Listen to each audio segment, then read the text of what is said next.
Terima kasih pemirsa, Anda masih di Berita Tapal Kuda. Dewan Pimpinan Daerah Partai Golongan Karya Jember meminta Komisi Pemilihan Umum angkat bicara terkait aplikasi rekapitulasi Sirekap yang berpotensi membuat kegaduhan pasca pemilu. DPD Golkar Jember menilai tingkat akurasi Sirekap rendah dan berpotensi menimbulkan kegaduhan di internal partai politik.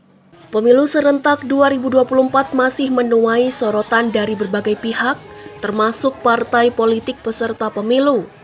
Salah satunya Dewan Pimpinan Daerah Partai Golongan Karya atau Golkar Jember yang turut memberi catatan terkait rekapitulasi suara menggunakan aplikasi Sirekap.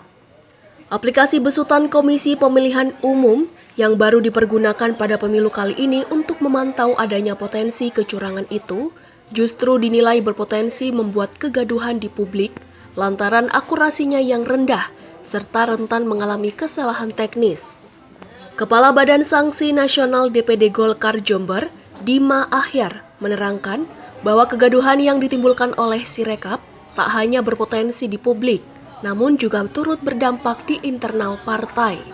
Pasalnya, terdapat perbedaan hasil rekapitulasi suara antara data yang dihimpun internal Partai Golkar dengan data Sirekap di situs pemilu milik KPU. Di mana dua caleg DPR RI dari Partai Beringin itu tercatat saling bertolak belakang perolehan suaranya.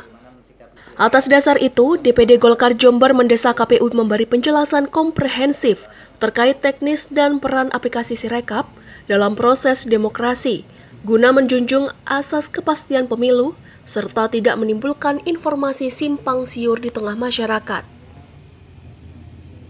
Nah, ini kan hal-hal yang kemudian menimbulkan persoalan tersendiri akhirnya di internal partai. Oleh karena itu kita berharap KPU dalam hal ini segera bersikap ya, karena ini mengganggu dalam proses-proses lanjutan dan mengganggu tentu saja terhadap upaya mewujudkan kepastian.